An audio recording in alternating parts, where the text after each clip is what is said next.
Hey guys, it's time to talk about the new show, Wolf King. I was hoping it would be better than I was thinking when I recorded my video in response to the announcement trailer some months ago, and, well, it's a mixed bag to be honest. I will do my best to judge it based on the version of the show, though I will draw on some stuff from the first book. I needed to reread it before I wrote this review. Original literature and their various adaptations have their differences and changes, some good, some bad, some in between, and the show had all of these. Some of the things in the show had some promise, though other things I'm concerned about or upset about. I'll do my best to explain. Word of warning, this video will be spoilers for the show and also the book, as I don't know how many of you have read any of them.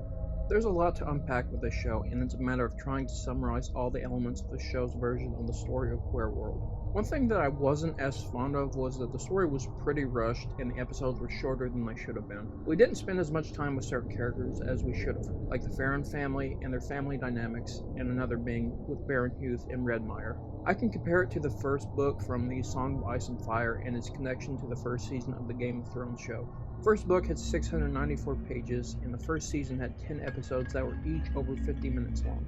In comparison, the first Wereworld book had 412 pages, and nearly every episode of the show was just over 20 or 30 minutes long with only 8 episodes.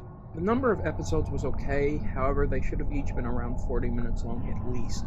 This would have developed the story more and taken its time, as the first season felt like the time span was just a few weeks or a month, in contrast to where in the book was longer than half a year.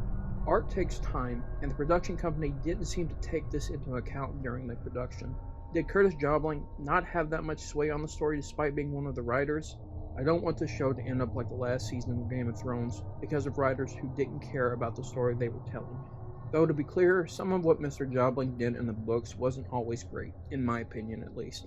These involved times of when the werelords weren't as powerful as they should have been, or that some of the dialogue didn't connect to the world building. In the show, it was displayed that conventional weapons for the most part had no effect on werelords in their bestial forms. Crossbow bolts bounced harmlessly off Drew in his wolf form more than once, which I thought was acceptable. Within some of the lore in our reality, werewolves are said to have hides that conventional weapons cannot damage. At times in the books, we saw such weapons sometimes harming them even in human hands, though the main times when they did damage it was at the hands of other werelords, like in both the show and books when Drew wielded the wolf's head blade against Vala, the were-serpent, though that should have still arguably been more like an arguably minor pain in contrast with, say, silver or magic or the natural weapons of another werelord. Drew did read in Hector's journal that werelords are nigh invincible, which is supposed to be true. Unfortunately, at times, some of their more vulnerable and less than powerful moments feel more impactful, and the case to the contrary. This was seen early on in the story too, when Van Morton had trouble breaking into a wooden house in his rat form, when he should have easily smashed it down. He did go through the window like in the book though. It would have just presented his supposed cunning by moving out of view to strike at the most vulnerable spot. Also, Tilly should have warned Mac because she clearly saw him just before that in the first episode. That was a poorly written detail. He wouldn't have been within the Farron family's sight until it was at night. Whitley also knocked out Drew in his wolf form with one hit a few episodes later. Though her hands were transformed, it should have been harder to KO him than that, especially since he was fully transformed and she wasn't. I won't say my bias and love of werewolves and other werebeasts isn't affecting my perception. Those who know me well enough and have seen my other videos involving werewolves know that I believe such a being should be true forces of nature both literally and metaphorically. Considering in most of fiction where they're present, they rarely seem to have the power that they should have. I mean, when it comes to beings who are supposed to be nature unleashed, you'd think they'd be nigh unstoppable. Though I will say some of the changes with some of them aren't bad, though this goes back and forth. Van Casken not being sickly like in the books was a good change. Werebeasts are said to be immune to illness and disease, so him being portrayed to be sickly in the books doesn't make sense. Also, Birkin calls humans mortals, yet we see elderly werelords in the books and show, so this is a detail that doesn't make sense. If they were actually immortal like the Lycans from the Underworld franchise, then it would make sense. Which again, according to some lore in our world, they are immune to the ill effects of aging and are possibly immortal. There's also the matter of how Drew views werelords across the board, himself included. While he states in the show he sees lycanthropy as a curse, he's much more hateful of himself and werebeasts in general in the books, with more venom in his words, like straight up internalized and outwards bigotry for werelords, even though he's seen some who weren't evil. Eventually he changes from this, but it still pisses me off when I see that crap on the page. Yes, I know this was fueled by Van Morton murdering his adoptive mother and how some treated humans, and I'm not discounting that. He just also saw clear evidence that many werelords cared about humans, and one was shown in a later book to be one of the most honorable characters in the books. I'll just say they're a true Hufflepuff inspiration. I just hope the show, if it's renewed, that we see more changes that actually respect the werelords, both in terms of physical prowess and in deeper meaning. Because I can think of two moments in particular involving Drew from the books that I will say are outright bullshit because of how nerfed his strength and power was. Though besides my personal feelings and beliefs about how werebeasts should be portrayed in terms of strength and the like, there's also the look of some of them. Werelords like Bergen and Leopold weren't as large as they should have been. Leopold in the book in his lion form was said to be at least 9 feet tall, and Bergen in his bear form was even bigger. Yet neither appeared to be that much larger than Drew was in his wolf form, who to be clear is 16 years old compared to these older seasoned werewolves. Not to mention, Lucas didn't really physically change much in his lion form in terms of physical build and stature. Drew, I will say I was wrong about his wolf form for the most part, having been shown to be taller than most men in his wolf form. Vega's shark form also wasn't that impressive either. Like, there wasn't much change in stature or build for some of them, whether it be sheer body mass or greater musculature. There were also certain story matters that were also varied in terms of quality. Tilly imploring Drew to find Duke Bergen is unique to the show. This could be due to the story of the season being more rushed. This isn't necessarily a bad detail. I think this is more for Tilly wanting Drew to be in a safer location and to be able to understand his true nature and try to free Lucia from Leopold. Given she was a lady-in-waiting for Queen Emily, thus wanting Drew to free his blood mother and the people of the Seven Realms from tyranny.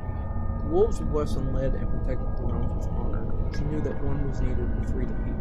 This wasn't in the book. Drew was more lost in what to do after Van Morton murdered Tilly, and Mac and Trent wrongly tried to kill him. Tilly in the show realized Drew wasn't safe with their family and needed to learn about his true self and fight back against Leopold and his regime. The one thing that I thought was a bad change was that Weregar didn't have as much of a narrative presence in the show.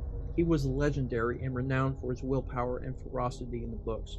That said, the show also presented his end as Leopold defeated him in combat to take Lucia, unless I mistook something.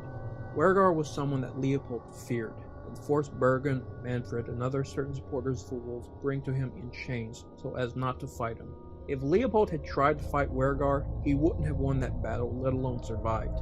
Weregar was a warrior who led his warriors from the front and fought war after war personally. Weregar was brought to the lion because Leopold had Weregar's family captive. The wolf, not wanting them to be hurt, surrendered. But of course, Leopold had them all murdered, except for Emily, who being forced to be his queen, and Drew, who he thought he'd killed.